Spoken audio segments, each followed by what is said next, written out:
Welcome to you, our Ebenezer TV audience.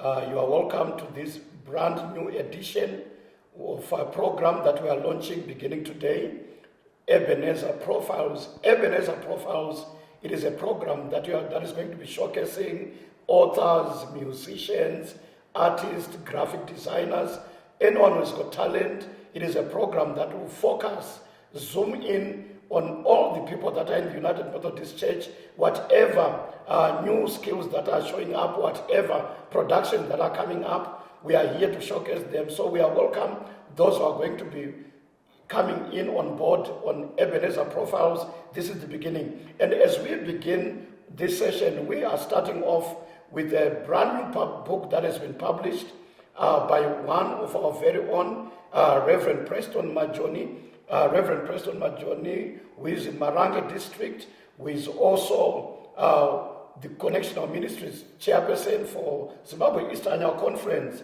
He is here with us, Rev Preston Majoni. Welcome to Ebenezer Profiles.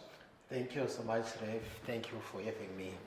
Yes, and Rev Majoni, may you share with us the motivation behind the book with the title Rediscovering Deep Hope Against All Hope. Rediscovering Deep Hope Against All Hope. What is the motivation, Reverend Majoni, for this writing of this book and the title? Thank you, Reverend Maforo. You'd find that in the world that we are living in, it is characterized by anxiety, fear, doubt, and so many distressful moments. So it is very easy for anyone to lose hope, irrespective of gender, irrespective of age, irrespective of background. So when someone loses hope, depression is inevitable. And in most cases, depressive moments will lead to suicide issues surrounding that individual. So I've discovered that for one to resuscitate hope or to rekindle hope, one cannot go into a supermarket. It cannot be prescribed over to buy on a pharmacy, but hope can be rekindled. It can be flamed into flames. So what motivates me to write about this book of Rediscovering Deep Hope Against All Hope? It is because I've discovered that there are so many suicidal issues, suicidal cases surrounding, which are emanating not only in Zimbabwe but globally. So this book is coming now as an antidote to those suicide tendencies. And Reverend Majoni, is this the first book that you have written? And if so, if not, may you share with us the journey that you have traveled, and how has been your experience as a United Methodist author? Thank you. The first publication was in 2020 when I wrote my first book called Overcoming Hindrances to Faithful Tithing. So it was a stewardship book whereby I was narrating on means and ways of giving thanks to God, of worshiping God by being faithful tithers. So that was in 2020 when I wrote that book. After writing that book, I then started a journey of writing a book on hope. And this book took me about 4 years to write it. And it narrates about the experiences and the life experiences that I've been going through as an individual. And when I was narrating all those issues and I'll be mixing them with scholars, as a pastor in the United Methodist Church, I've come up with this book after studying, after looking at my life experiences. That's how I came up with this book. And within the text, the letter and text of Rediscovering Deep Hope Against All Hope, Reverend Majoni is, you have also quoted C.G. Jung, who says religions are systems of healing for psychic illness. Yes. What does that mean? May you break that down for us? And do you see theology and psychology intersecting somewhere? Yes, it's very true. I've cited that in my first chapter where I was exploring the psychological understanding of hope. What you might need to understand is these issues to do with hope, these are mental issues. And you cannot talk of mental issues without referring to psychology. Because in psychology, we are dealing with the cognitive essence, the mental issues, the mental challenges, how people behave. That is psychology. And at the same time, we've got theology on this other side, whereby we are now looking at the way people interact with God and how people behave. Now, when C.G. Jung is coming now with the concept of saying religion it enables the treatment of some psychic challenges. In this case, the C.G. Jung is referring to the concept that sometimes psychologists, they are forced to play a role of a theologian. The patients they will be dealing with, they expect the psychologist to play the role of a priest. So what does this interconnect now? In this case, it suggests that psychology and theology, or psychology and religion, they are intertwined. In the sense that psychology will be looking at why people behave in this way. And religion now will be coming and saying how people behave this way and what leads them to behave that way. So as a result, the conclusion that came up from psychologists is that psychology and religion, they are intertwined. They are focusing on life challenges of individuals. They are focusing on some mental issues, and at the same time on the spiritual side, theology now comes in to buttress that role.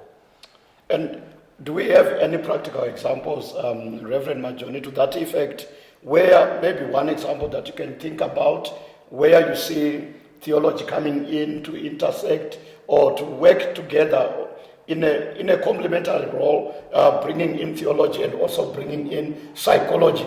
Because we have people who are called psychologists. We have people who are called theologians.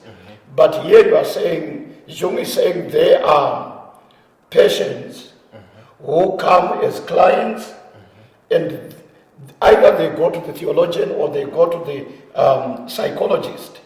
Now the question then comes to say, what are those practical examples? Maybe one that we can indicate to say, if there is a case like this, it brings in both psychology and theology.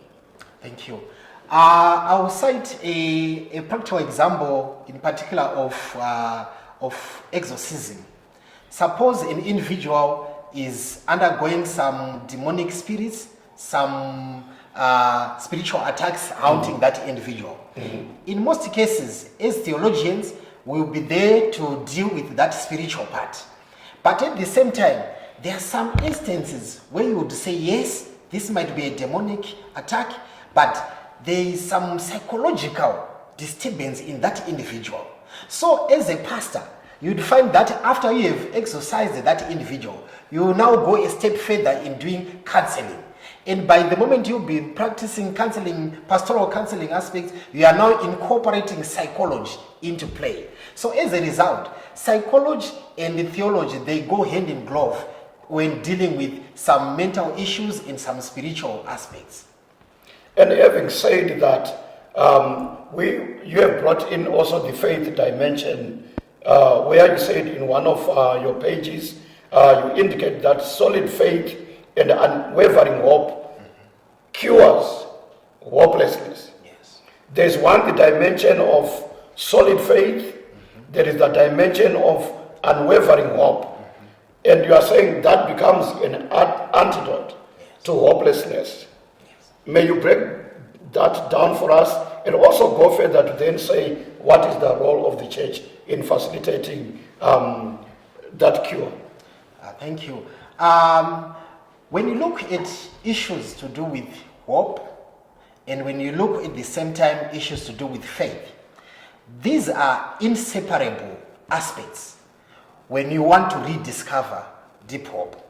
Faith and hope are, when we talk of hope, in this book I was narrating that hope is the foundation where faith is being built on. So you cannot talk of rediscovering deep hope against all hope without on an individual who has no faith. Because this faith is based on God's promises and God's abundance in his elements. So, unwavering faith plays a crucial role when rediscovering deep hope against hope, in the sense that for one to be able to have unwavering faith, that individual must have unshakable faith in the eyes of God, trusting God in all his attributes. And that faith now needs to be unwavering in the sense that the individual must have steady faith. Like when you look at Psalms 23, it says, even if I go through the valley of the shadow of death, I'll fear no evil. So now faith is coming in as a menace to fear. It will now counter any individual who is full of fear and doubt.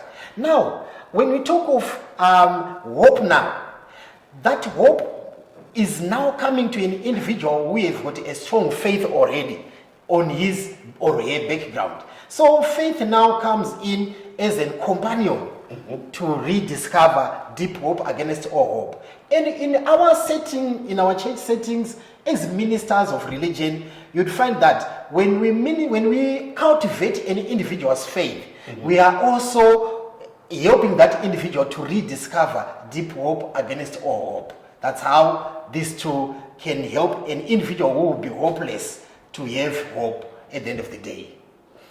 The Apostle Paul says, hope that is seen is not hope. Yes. Reverend Majoni, we have encountered real life-threatening situations. We have had the cyclone Idai.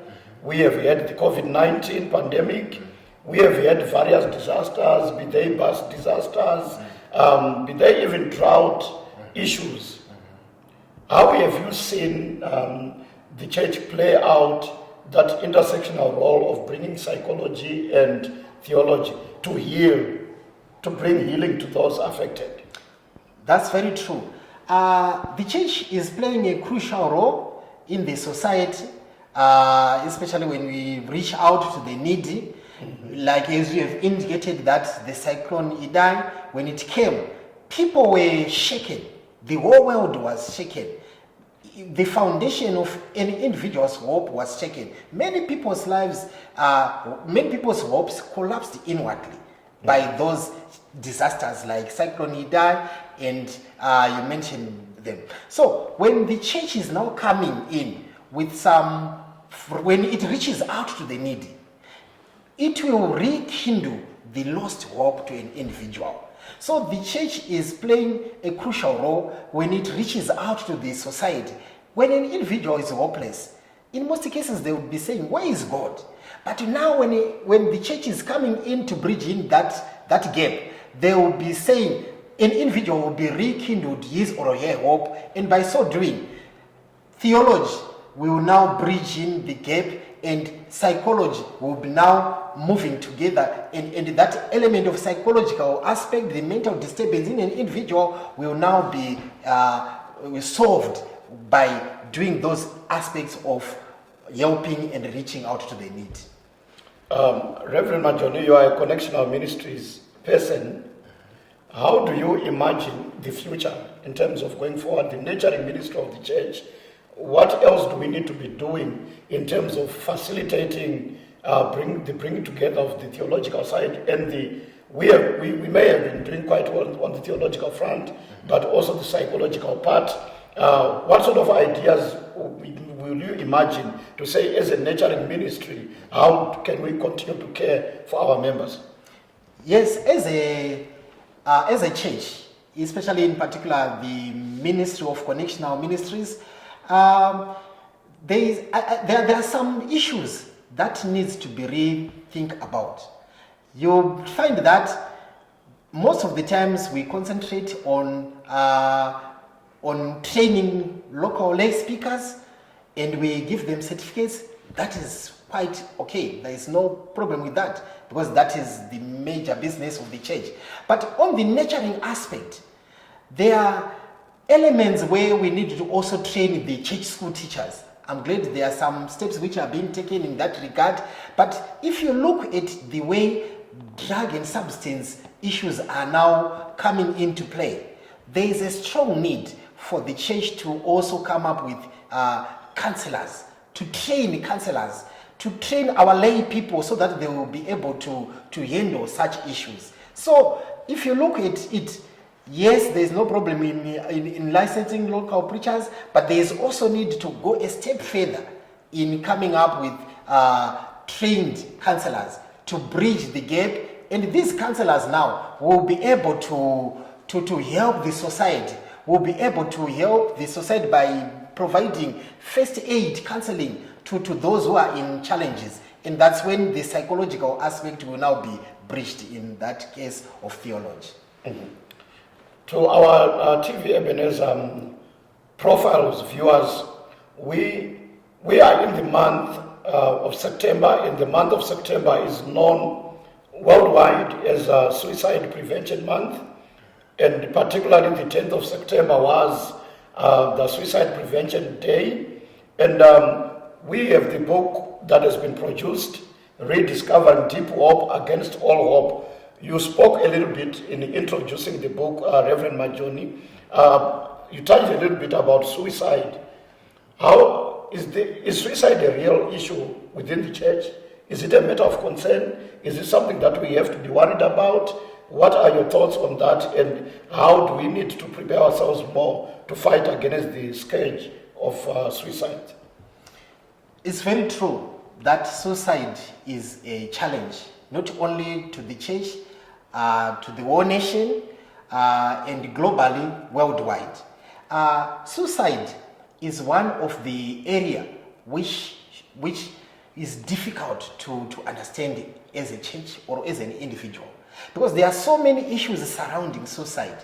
People tend to be judgmental. Why did this individual did this? Why committing suicide? Is it the only solution? So when we are looking at suicide issues, these are real life challenges that the church is undergoing through.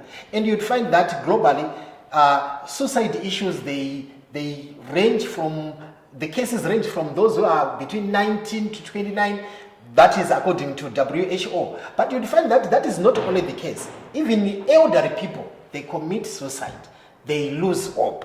Now, this book is coming in as a lifesaver.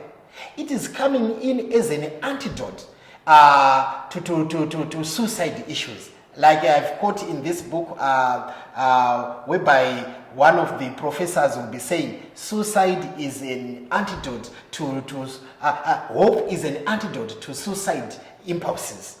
Now, this book is now coming in as a lifesaver to those who are who might be thinking of committing suicide. This book is coming in to help an individual to say there is life after you've gone through some stressful moments. And also as a church, you'd find that even in the book of discipline, according to paragraph 161, there's a section which says, we believe that suicide, ending life by suicide, is not good at all. So the book of discipline is there to help us, but there is also need for one to rediscover deep hope against all hope in order for one to counter suicide tendencies. Okay, if you spoke about the World Health Organization statistics, we have read worldwide that we have more men committing suicide than women. And within the church, we have Wavui, for example. What do you see the role of MUMC, the role of men's ministry in terms of reaching out, creating safe spaces for men to talk about their issues? Are we having enough? Do we have enough space for men to talk about issues that bother them? And what is your challenge to MUMC? Thank you. In this book, thank God that I'm writing it from as a man. I'll be addressing some issues that face men's mental health. In particular, there's a section where I wrote about issues that concerns men's mental health. In this section, I was narrating on the issue that men, we are trained. We are trained in this way that big boys don't cry. Like in Shona would say, kufa kwe murume kubudahura. Meaning to say, for a man, must put all his efforts until the end. The patriarchal nature of our society, the cultural and the traditional setting that surrounds us, it prohibits men from sharing their problems. Normally, it's not easy, Reverend Maforo, for you to share that I've caught my wife with another man. It becomes very difficult. It's not easy to share.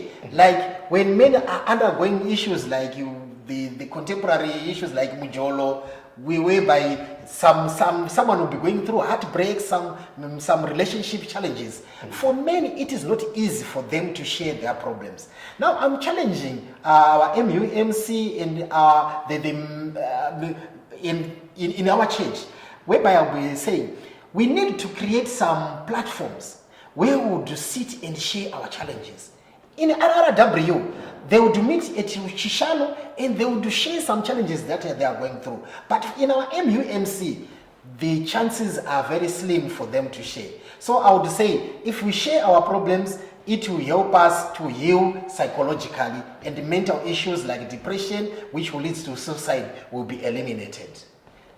Thank you. There you have it, our audience, as we profile Reverend Preston Majoni, who has written the book Rediscovering Deep Hope Against All Hope. And he is speaking so much within the book. He has shared about the intersection between theology and psychology within the letters of this book. So as more we can continue to read from this book.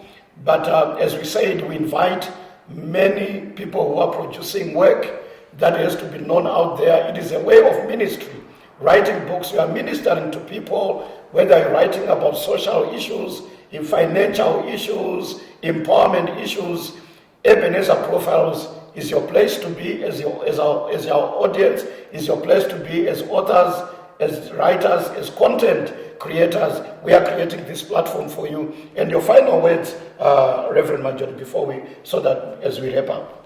Thank you. I thank you so much, Reverend Maforo, and I thank you all the viewers for watching this episode. My final words is, there is still hope, irrespective of whatever we might be going through. And in this book, I was narrating on the aspect that hope is something that can be hidden underground. But for one to rediscover that hope, one needs to extract deep down underneath and rediscover that hidden hope that might be lying underneath. And also, in addition, this book is going to be launched on the 28th of September at Harare Inner Seat, UMC. You are all invited to attend this book launch. Thank you so much. God bless you. That's it.